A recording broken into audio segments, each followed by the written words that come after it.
My Book Real Growth is being launched in the next few weeks. So if you're interested in getting your copy, you'll get the insights from the leaders of sport, rehabilitation and business.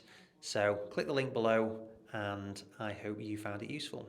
Hello and welcome. Today I am joined by Tom Beadle, who is the Chief Operating Officer at Pure Unity Health Group. How are you doing, Tom? Hi, Andy. Thanks for having me.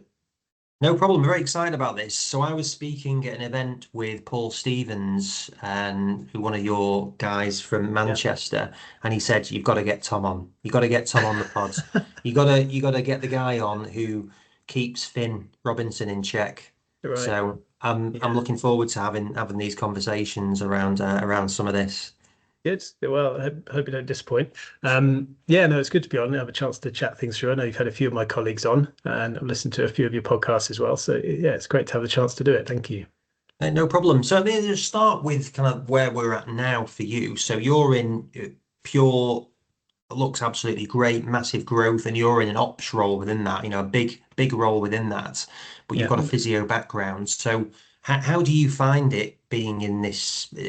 I know it's not new to you per se, but how do you find it, this role that you're in? Yeah, it's very interesting, and a few people have asked me that. I guess you do come across clinicians who transition into ops type role. I would say probably mine has not been a traditional ops role all along, really. I think it's always sat more on that side of things, I suppose, the day-to-day management, and has hopefully been a good dovetail to other people in the organization, including Finn, who I work closely with. I didn't necessarily expect that I would head in this direction early in my career. I think that if you'd have asked me, 20 odd years ago when I was starting out in the first few years, I was very hardcore clinician. I was into all the journals and looking at the latest techniques. I thought clinical all the way. I think I've probably had some experiences at various different points. People always say this, don't they? But different roles which have definitely shaped my understanding and given me an interesting exposure, both to, I guess, entrepreneurs who I've worked with in different settings, different businesses, different specialities within physio. And I suppose for the last 10 years, I've worked in forms of management type roles.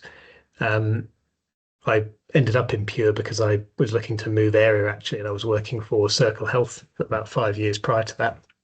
And I had got involved in the leadership of physiotherapy services as well as the early FCP work that was going on. So Circle pioneered some of the FCP stuff around 2015.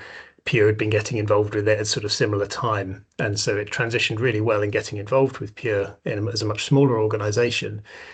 And I think what initially worked quite well is I was bringing some experience of more structured, I guess, larger company operating into what at the time was a smaller business, which had maybe sort of 15 odd private clinics at the time and a handful of FCP contracts and was just starting out. So it's taken off from there. It depends, I suppose, how much you want to go into different details, different bits, but I've enjoyed getting to grips with how you kind of grow and expand as a business, I suppose, how you look into different ideas. I love working with entrepreneurs. I think I have a little bit of that in myself, but I think I work really well alongside people who have got those ideas and helping to see how we bring it into action, I suppose, trying to build a little bit of structure behind an organization who's looking to achieve growth or doing something new or really championing a particular service, I guess.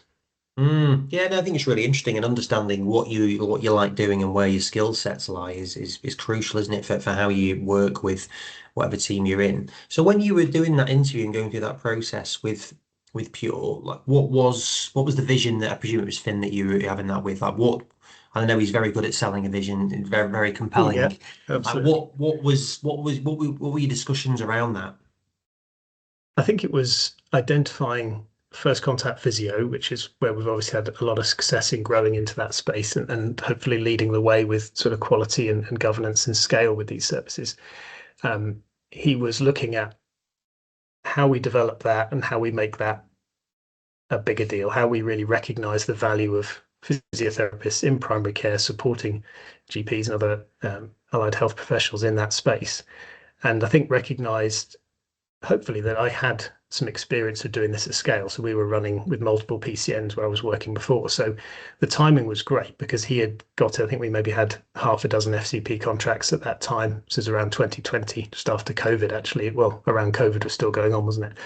And so it's right, how do we take that and how do we ensure that we can scale this in a quality way? So I'd already had quite a lot of experience of building in things like competencies, inductions, and also some of the system challenges of working with the NHS. So some of the early things we looked at is how do we work remotely? COVID was happening, and a lot of the FCP sort of early contracts we had to work remotely. So it was a lot of problem solving, and I enjoy that sort of how do we kind of make this work better? How do we solve these problems where we can't go in face to face? So we were looking at how do we get accredited governance wise to get an NHS VPN, for example? How do we overcome that? And I found myself getting involved in everything from the setting up of laptops. I was storing laptops, setting them up for clinicians, and we were sort of writing clinical competencies as well as doing supervision and carrying my own clinical caseload. So it was a real kind of varied job. And then it's kind of, I would describe it as a wave since then that we've grown and we've added. We were at a point where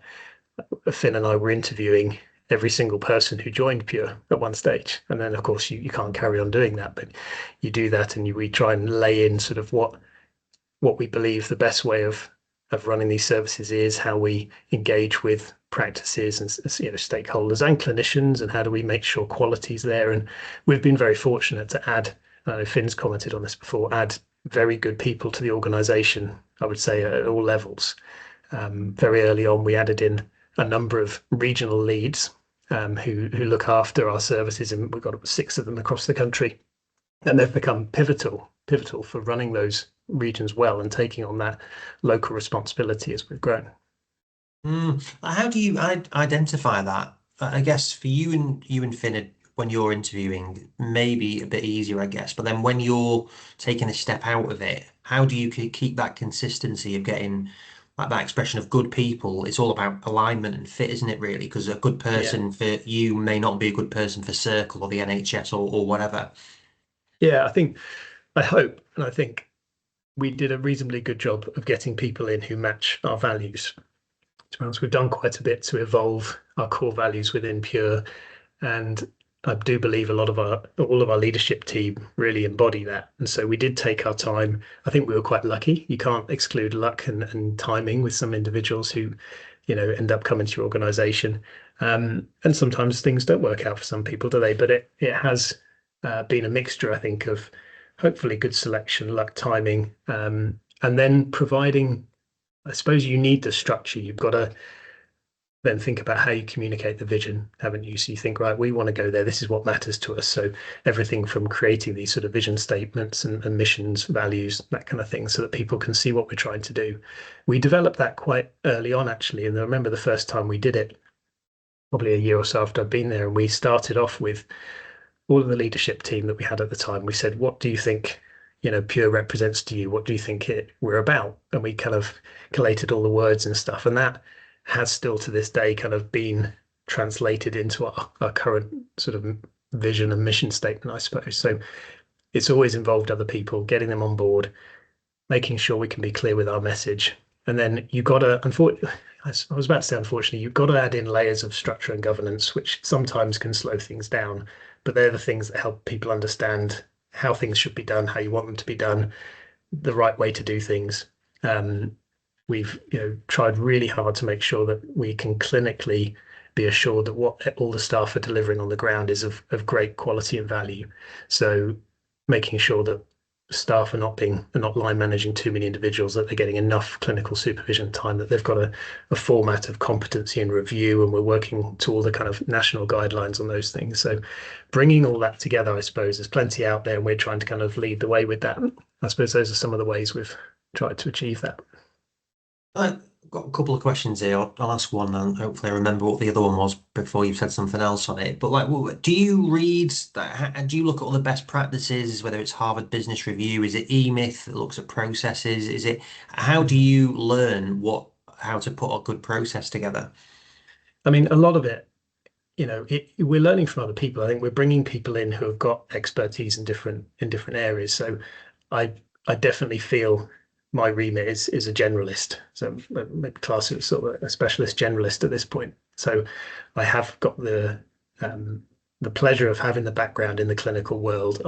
I've got a good amount of knowledge in the technology space, developing experience and knowledge of the business side of things, but a lot of it has been worked on the job. So spending time with our finance team, with our other directors and things in time, and learning those bits on the job. So whilst there's plenty of reading of those resources and ways of operating models and that sort of stuff, it's been quite an eclectic mix, to be honest with you, bringing that in.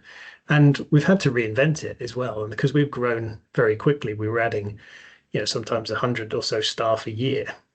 There might be processes and ways of doing things that were fine a year ago, and fit for purpose. And then you look at them and think, actually, this isn't working anymore at this scale. And so that is a constant process of review. And then sometimes you might think, well, actually, we need to take a gamble of doing this in a way that's going to suit us being bigger. So you take that little leap of faith and say, we're going to invest in people or systems or processes that might cost a bit more at this point because it's going to make life easier. So we've transitioned into trying to look ahead a little bit more rather than sort of being reactive. So I wouldn't say we've necessarily implemented any sort of blueprint for this stuff, because also there aren't that many organizations that are quite, I guess, arranged how we are, that we provide a lot of physio services to other organizations rather than a lot of them being our own services. So we do have about 50 clinics, which is expanding all the time in our private space, but actually working with the NHS, we are working with other people's services. So we've got to see how we dovetail to that. And that's a very different need. So we use EMIS and System One all the time, but they're not our platforms, if you like. So we kind of, it's a slightly different space to work. I suppose if you had a larger community contract, you would have your own System One and you would build things into that. There are limits as to what we can do with those individual systems. Yeah, no, I could see there's quite a diverse operating system from that side. Like, what are the key non-clinical skills if you're interviewing someone? Is there consistent skills that you would want to see from, say, a more junior physio through to one of your leadership team? Is it the similar characteristics, and what would they be? For what role? Do you just mean generally in Anything really? I think just for anything, like, is it, I suppose, like character traits rather than a specific skills, if you know what I mean. I think one thing that's always stood out for me and I really look for is people who don't feel like they know it all. I think this feeling that there is space to grow and learn and that you're kind of aware of your limitations. And I quite often think back to that, the Dunning-Kruger curve that you have where people think what you know versus what you actually know. I think that's so relevant. And I used to reference it quite a lot in interviews with Finn, thinking, where are people on that scale? That was the number one thing for me. It's like, it's okay not to know everything if you know where you need to develop, and being humble about your limitations is really key. We ultimately have always looked for people who have got passion for what they do. They want to expand, they want to grow, and that we think they'll be a good cultural fit. With the physios, I think we've had lots of physios have expanded and grown into leadership roles as well, which has been great. So going into team lead through to sort of deputy regional lead or regional lead roles, we've seen people kind of go all the way through that process, supporting them and investing in their training and growth. We're trying all the time to add extra resources and, leadership and training. So I think there are a number of things. It's sometimes hard to put your finger on it. Sometimes it's a gut feel element, isn't it, with people? But I want to know that they're kind of, got the right attitude, recognize that they don't maybe know it all at that point, and that we think they're going to work well within the team. Yeah, no, I think it's a really good one. I love that Dunning-Kruger piece. It's really interesting, the perspective on it. I think in this industry it can be challenging, and some of the when we had a physio clinic just pre-COVID, and I always found it really interesting interviewing physios as opposed to, say, sports therapists or sports rehabbers. And without wanting to pigeonhole everything, there was a very different attitude to what you'd said there between physios compared to rehabbers and therapists, which wasn't as good for physios as what I would say. There's a lot more, I would say, more of a arrogance is maybe too strong a word, but less hungry, I would say, and less entitled to the sports therapists and rehabbers. Yeah, that's interesting. Yeah, and one thing I think we've all had our eyes open to. I think when you train as a physio and you spend a lot of time around physios, around healthcare clinicians, I've loved getting to know these broader spectrum of individuals working in operational roles, in technology and change and transformation. I've been very lucky to work very closely with people in the sort of transformation area, and I've gained such a respect and understanding for how they can impact and even influence and challenge clinical businesses. I think a lot of clinicians like to feel that the clinicians have got to make all the decisions or be the kind of driving force, but actually getting the right people who they spend a long enough time around clinicians to understand those pressure points can bring so much value. They bring a different kind of outside influence from different industries. We've had people, come on board from IT organizations, from non-healthcare organizations, different businesses, and they all bring different perspectives. And it's really interesting that we've gained so much, I think, from opening our eyes to thinking about even leadership roles, even in whether it's governance. Our clinical director is a very experienced nurse who's been a clinical director and held various roles, very high level. And I love the fact that she's not a physio, for example, because she's bringing a different perspective. But years and years of clinical governance background, which has so much value. So diversifying away from that maybe slightly siloed way, which I think a lot of physios grow up or develop into initially. Yeah, well, I think also it's conditioned in, isn't it? It's a very academic course. You're drilled in. You've got to meet certain hierarchical standards through the process that you go through. So it's not like it's a judgment on those people, really. It's maybe the system or how it's delivered on things. And I was chatting with quite a few other people on here as well, and like surgeons, they're the same way, really. It's like there's so much emphasis on the academic side, and is that what's helping people be more rounded, interaction with the client, whether it's a patient or it's a colleague or whatever. And that's such a thing that there's no real course for it other than just the natural or developing it on the job. And going back, linking a couple of your questions together, if people have got background from different areas, like it really shows, if people have been able to work in the NHS, in private practice, maybe in hospitals or abroad or in occupational health. And I was very fortunate to work in a number of those different sort of situations, and they give you such a different take on health, don't they? Health care, models of care. I spent some time in New Zealand. I've done a bit of work with sort of semi-elite athletes and sort of strength and conditioning, and as well as the hospital setting bits and pieces. So it gives you a different experience, and recognizing people, even physios from overseas who might have different experiences in different areas, can bring a lot in. Yeah, no, well, definitely. I think even throughout your career, no matter how old you are, there's always a new perspective, something fresh comes in. And even like with the next generation, there's a lot of negativity, say, about what the new generation coming through. But we've got to learn to how do we work with that? How do we and on that, we've seen quite a lot of newer graduated physios in the last few years coming in, and actually the ones who are very focused on learning and developing their approach to care, and it's probably as a result of the syllabus changing and various other things, but actually sometimes outperform and out-interview physios who might have 20 years experience sometimes. And it's interesting, I've seen people progress very quickly, and everyone progresses at different rates, that sometimes people really surprise you. So we also try not to kind of limit people within reason based on necessarily exactly how many years, because people really surprise us. As long as you can demonstrate competency and we can observe this and we can sign off and we can show the skill set well, I don't think people always sort of pigeonhole into those boxes.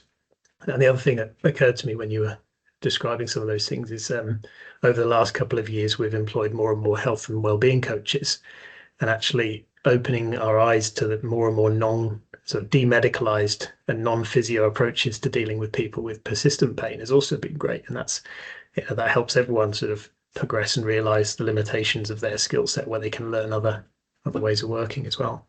Yeah, no, I think it's really healthy, isn't it? It's constant learning, developing, because as soon as you think you've cracked it, you've definitely not. And yeah, you're not going to get a job with you guys, which is good to know as well now. So that's good. And then going back for you then, so where did you grow up, and how did you get starting out in this path? So I largely grew up in Norwich, which is where I'm based now. I came back here, which is when I joined Pure about 5 years ago. So I went to university at Hertfordshire, and sort of straight off from there, I did my sort of couple of years or so in the NHS, did the sort of rotations, did that kind of standard route, and then spent the best part of a couple of years doing musculoskeletal rotations, orthopedics, again within NHS hospitals. Did a bit of the standard sort of rugby on the side, evenings and weekends, a bit of private practice. And then I went to New Zealand. So I went with my now wife, then not, to New Zealand, and we spent the best part of 2 years doing a bit of traveling, and we were lucky enough to work in some really beautiful places over there. The second job I took over there, I think, was quite pivotal, actually. I worked for a vocational rehab company who helped people return to work, and they've got a very different model of care over there, in that people get funded for their injuries to make sure for their care if they've had an injury, to get them back to work. So I was working as a sort of case manager, sort of vocational rehab assessor. So going out to workplaces, and my first time properly doing sort of functional assessments of people's workplace capacity, load, and that sort of thing. And I had a very steep learning curve in that area, but it's really valid and to a lot of stuff we look at now.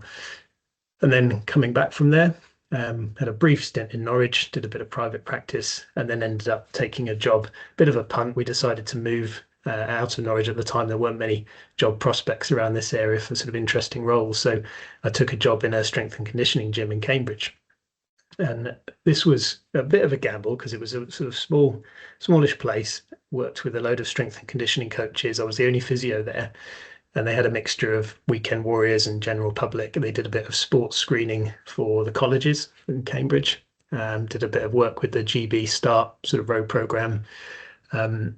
But principally, there was an entrepreneurial chap who was running that organization, where I got my first kind of experience of working with someone like that, you know, who has a kind of vision of wanting to do things differently, trying to kind of really push the boundaries with things. Now, it didn't work out there in the end because the guy went on to do other things, but I had a couple of years of working in quite an exciting sort of driven environment, and got my first kind of experience of dealing with sometimes slight randomness of entrepreneurial minds, you know, and that was really interesting. And I then went in, because I ended up moving out of that after a couple of years, and worked for myself. So I had quite a few patients to carry on with. So I did some private practice for myself. So I did a stint of on my own, under my own brand. So with a bit of help, you know, got a website set up a little business, and kind of had a couple of years doing that. So I got some experience of what it was like to kind of run my own thing and to do private practice from that respect.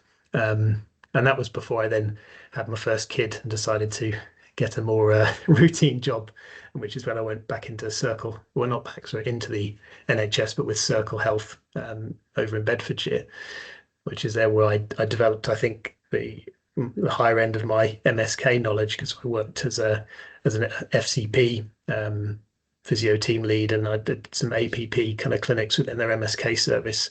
And I sat, when I was in that job, it was brilliant, really, because I had a desk where I did some of my non-clinical work, and I sat between the clinical lead, one of their GPs with special, GPs with special interest, a couple of those guys, and other sort of physios, and I was forever discussing kind of complex cases, complaints, and looking at kind of what good care was looking like, where things went wrong, how we were kind of developing clinical pathways. So I was getting experience of all these different elements from a kind of medical governance, advanced practice side of stuff. And that was I learned so much in that job. And I think it kind of, all of those things kind of set me up to then take this role and develop into where I am now. But I did ultimately take a pay cut and a step down. I think that's the other thing you've got to be willing to do sometimes in career, is kind of recognize where it's okay to take a sidestep, because I did take a sidestep out to join Pure for various reasons. But seeing the opportunity to do something different and to work with a smaller organization again, which I enjoyed, and then use some of that experience to help kind of grow and develop things. And I say I've not regretted it. It's been good. Yeah, no, I think it's a really important point to look at, taking something that may not look, being driven by money all the time, and you see so many things that's like, right, what are you going to pay me more? And it's, in the last pod I was doing, we're talking about ikigai and like understanding so many different elements of. Yeah, I like that. Yeah. It completely resonated with me, because it used to drive me up the wall when people would say, follow your passion, just follow your passion. Because it's like, well, what if you crap at it? What if no one wants to pay you for it? And it's like, well, you've got to look at that. And I think that really sums it up really nicely. And yeah, Temple, why do you like ikigai? How have you come across that?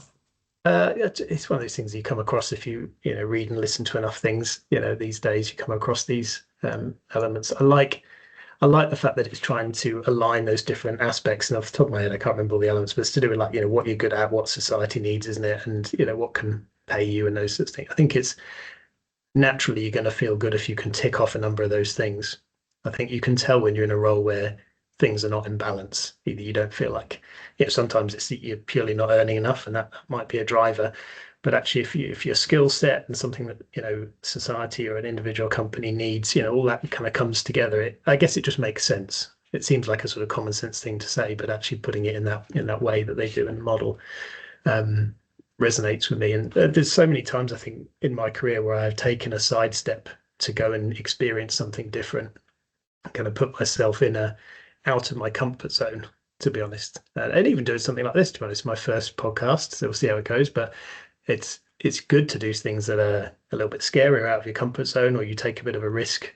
And not everyone's comfortable doing that, and that's fine. But it's been good, and I have learned so much in doing that, and it's given me an opportunity. I mean, I had people telling me I was crazy taking the job in Pure, moving to Pure, and thinking like, how are you going to develop in there? I was giving up a decent role, high up role in an MSK organization with good structure and all that sort of stuff for working on paper in a private practice chain. And the people thought I was a bit crazy. So what was it that you actually thought this is could you see where it was going, or like what was it that you thought? I mean, I think people are probably lying if they can always see the success that's going to happen. But I think part of it was coming across, people, in this case initially Finn, talking about what he wanted to do with the company, where he saw this growth happening, and recognizing how well my background and experience seemed to fit what he was looking to try and do, and that organization was trying to do. So it felt like right. I was also looking, to try and move areas. So I was moving back to Norwich, so the timing was good. Although I had been offered the opportunity to do my old role remotely, so I could have moved and stayed. I was like, I want to do this. And so I felt like FCP and that sort of world had some real scope to grow and expand. And I kind of, that wasn't the focus where I was working at the time. It wasn't something they needed to expand across the country. And I think it was just one of those things, bit of a gamble. I liked the idea of what we could do, where I could use my skills well. And yeah, 5 years later, here we are. And just going back to something you said earlier on, where you were sat between a GP and someone else you were saying there, but how much you learned from that. And that's one of the concerns I have with you. I mean, I know that physios, you tend to be together, but a lot of stuff is more remote now. And like, how much do you lose by not being sat in the office? Like, as a company, we're in the office 1, maybe 2 days a week. I'm out and about doing things a lot. But really, I think it's so important to get everyone together and having that learning experience that you got in that role. Yeah, I agree with you. And I know Finn would say, then many of others would say the same. I think we generally try and be in the office as much as possible for that reason.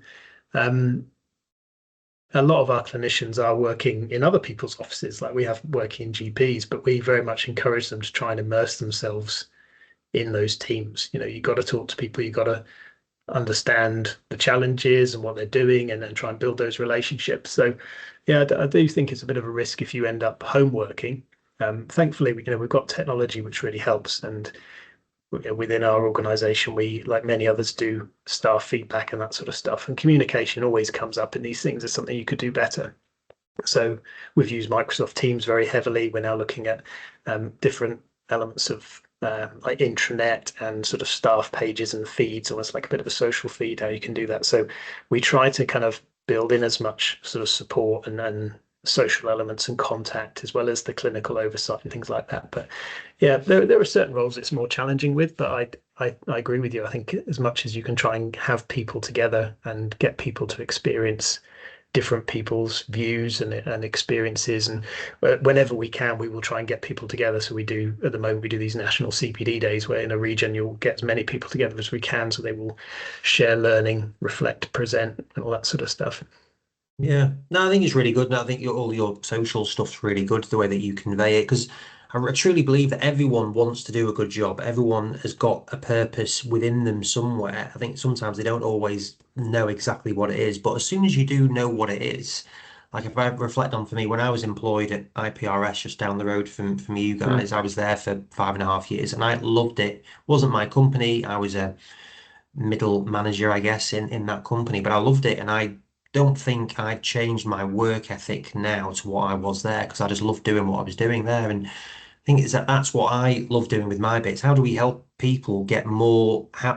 It's not having your own business is really good in loads of ways. You've done it and you've kind of come back in. But I think I love being an employee. If I was in an organization that really bought into the same philosophies as me.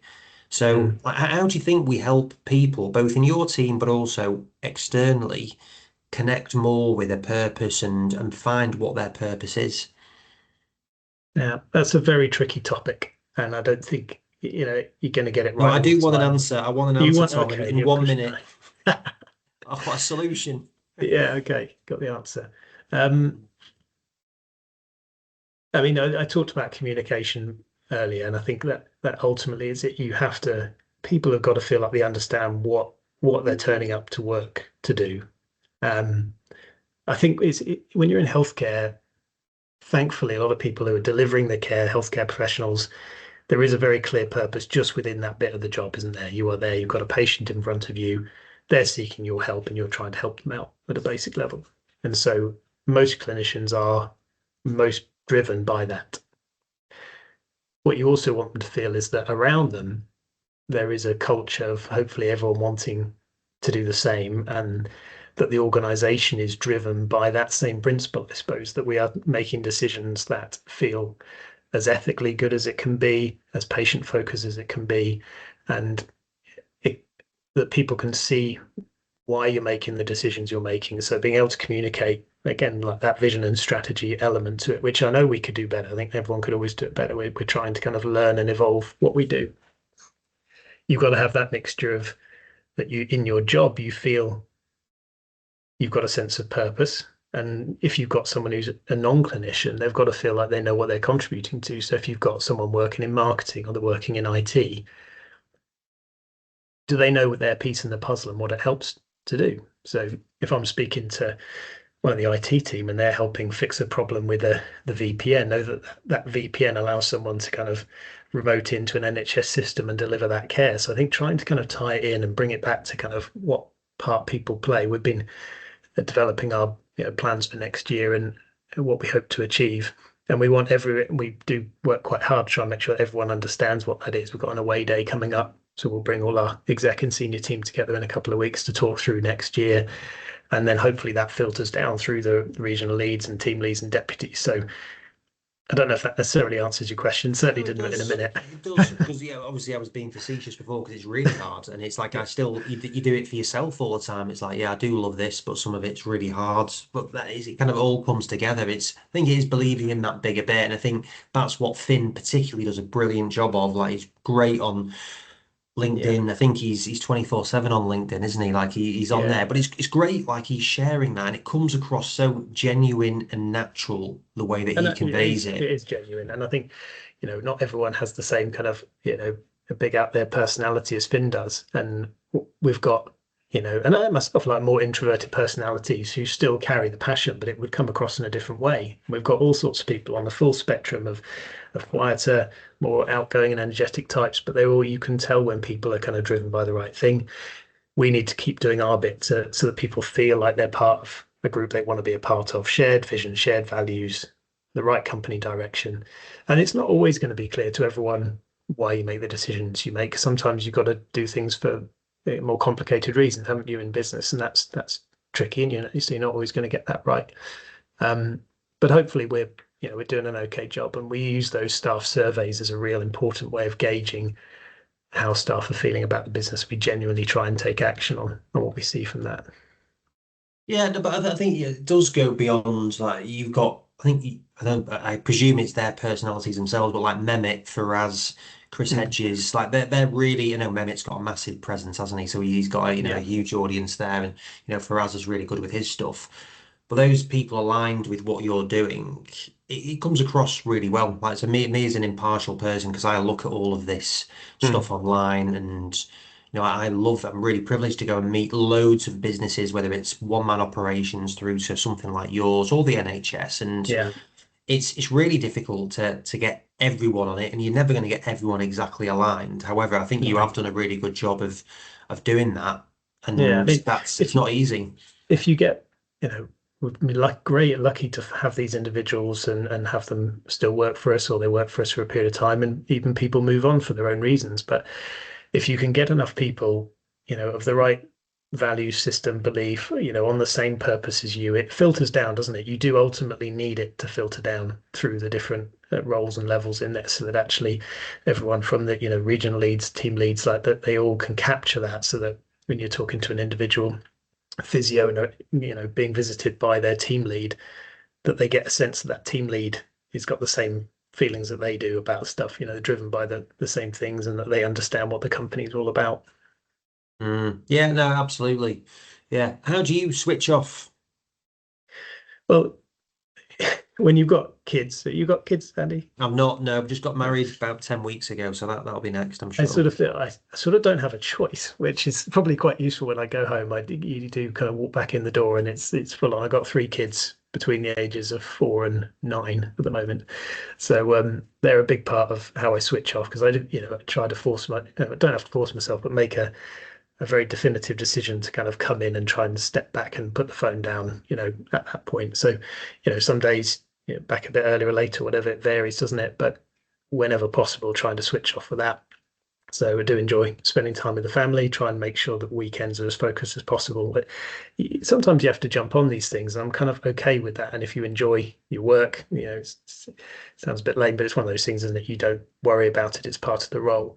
But I think friends and family and getting the opportunity to put those things in really matters. And I think I've always been quite good at switching off. Not everyone does find it easy, do they? Some people do struggle with it.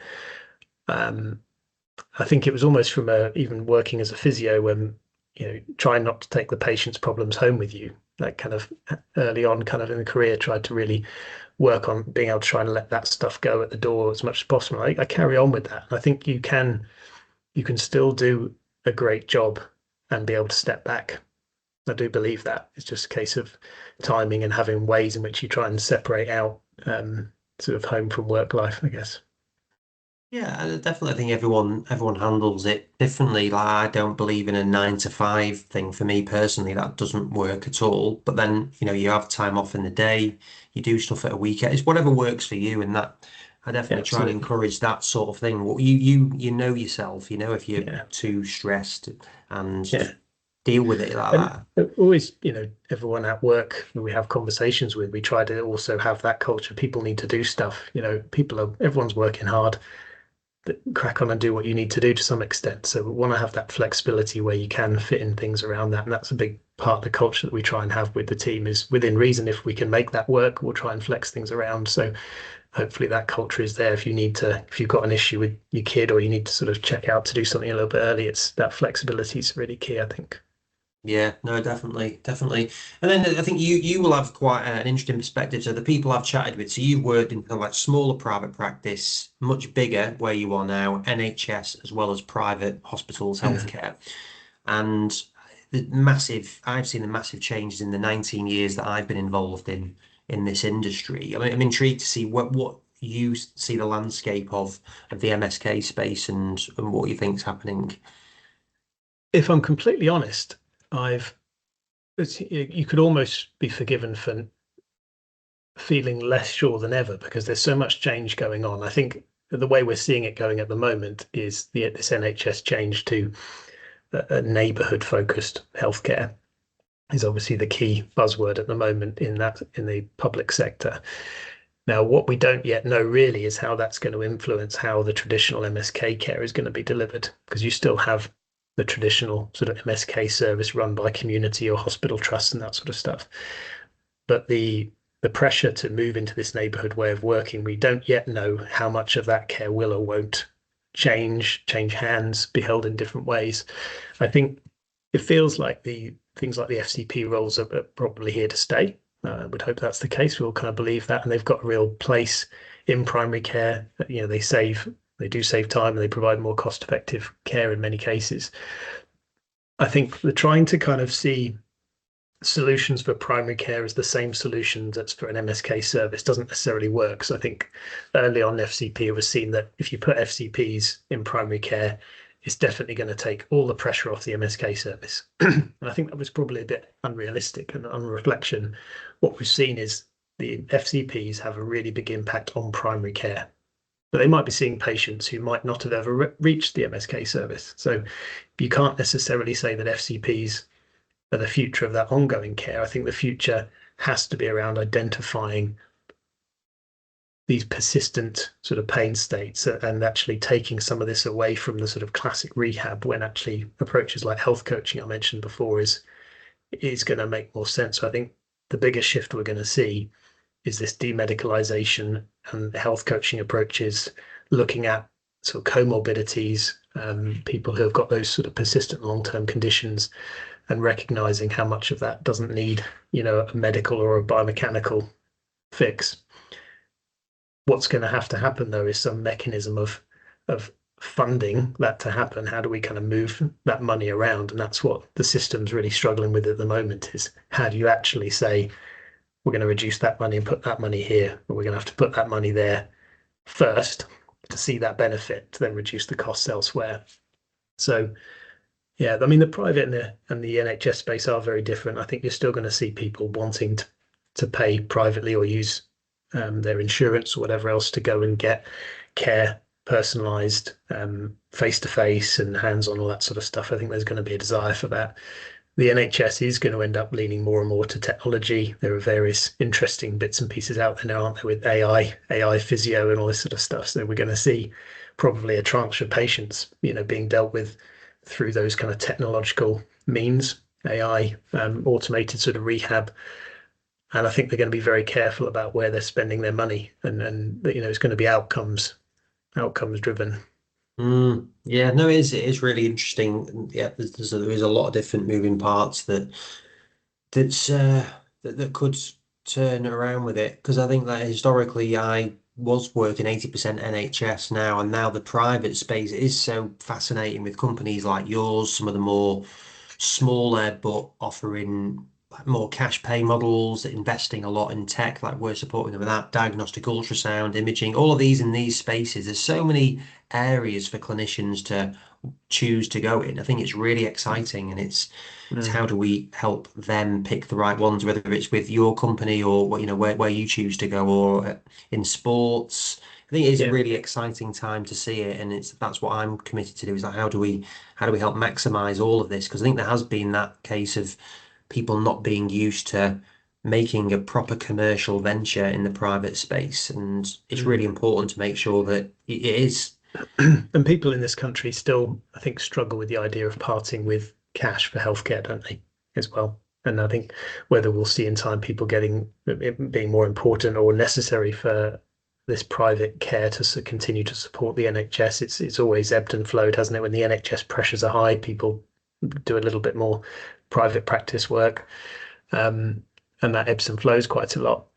But I think, yeah, until we see how these neighbourhood things pan out, how the funding changes, but I suspect we're going to see the NHS being tighter and tighter and having to utilise technology and having to be more restrained in what they do. But if the restraint is done by getting people a better quality of care, particularly for the ones who end up costing the system quite a lot because they're revolving door, they're not really getting resolved, and they do bounce in and out of physio. Like, there is so much that can be saved by doing that well. And I've been amazed seeing the outcomes of the health coaching stuff we do. I think, as I said earlier, it really opened my eyes. I think that has to be the future, is recognizing that we've got to get people empowered to take control over their own health. That's not necessarily just waiting for a treatment from the NHS. Yeah, just mentioned that health coaching then. So how does that work? Like, what's the difference between, like, what is the person that does the coaching? Yeah. what their background. Yeah, like yeah, what's the But background? I mean, they can come at it from various different routes. You've got people who might have, I don't know, done something like psychology, or they might have been in the fitness industry, or maybe in something unrelated. But you don't have to have a set qualification, but you do have to get involved in some training elements. So we do some of the accredited health coaching training. We work closely with Peak Health Coaching for some of those things to get all the accreditations we want for our coaches. So we do a lot of training, but you can come at it from any background. And I think that's why it works so well, is when the patients are speaking to these individuals, they don't necessarily feel like they're talking, to a doctor or a physio. It's approached differently. And a lot of it is done online as well in many of the cases, these services, or you can obviously have it face to face too. But the opportunity to kind of just sort of stop and be listened to and recognize the problems people have and how actually you're going to motivate them to those change. The biggest problem I think all clinicians face is how do you get the patients to understand their problem better and not feel dismissed by talking about things like mental health, and those wider sort of impacts on things like pain. And we're getting better at recognizing that with working with even expert patients. One of the chaps who got involved, Lee Vaughan, recently, who's come at it from an expert patient point of view. He's actually had his own chronic pain journey and is now working as a health coach. So people feel heard and feel recognized, and that they're talking to people who might have had some shared experience as well. Yeah, I think that's really, really powerful. A friend of mine, Richmond Stace, that's exactly his remit. He's the pain physio. That's his title on there. But it's all about understanding that person, and if they feel like they're in pain, they're in pain, and like whatever you say about it is that's how they're feeling at the time. Trying to help with empowerment of those things, whatever you're doing, whether it's in physio, in mental health, whatever it is, trying to get people accountable and bought into what they're doing Yeah, is so critical, isn't it? yeah, and we have to win hearts and minds on this approach. And when you're looking to change any approach of care, you have to work quite hard to show the data, the outcomes, and actually explain why this should be different. And it's challenging to kind of shift people's perception or behavior, or commissioning routes, or any of that sort of previous behavior. So it takes time, and we've spent a lot of time and energy this year really championing these outcomes and getting out there. And it's actually pretty undeniable when people see it and hear it. Like, I was at Best Practice show early this year, and some of our guys were talking on stage, and it got quite the kind of ovation a couple of times during the talk, people coming up afterwards. It has such an impact at a human level, because people say, actually, you can see that we've really got to help these people. But there is a bit of a gap between that reaction, that general sense that people get it, to how then you say, right, well, who's going to pay for it? Just straight up and get into the kind of hard question of it, because someone has got to pay with it. Now, primary care think this is really good, but we've got a pain service. Whatever else. This is always the case of any type of care, is like, who does it sit best with? Is it a hospital thing? Is it a community thing? Is it an outsourced provider, whatever else? And that everyone agrees that these things are a good idea. The hard bit is figuring out who's going to pay for it. And the main worry right now is, to be honest, that the ICBs being put under the pressure they are to cut as they are at the moment, they are going to be relied upon still for commissioning. That what state they're going to be in to be able to kind of help this process, I guess, when they're having to cut heads and reduce spending.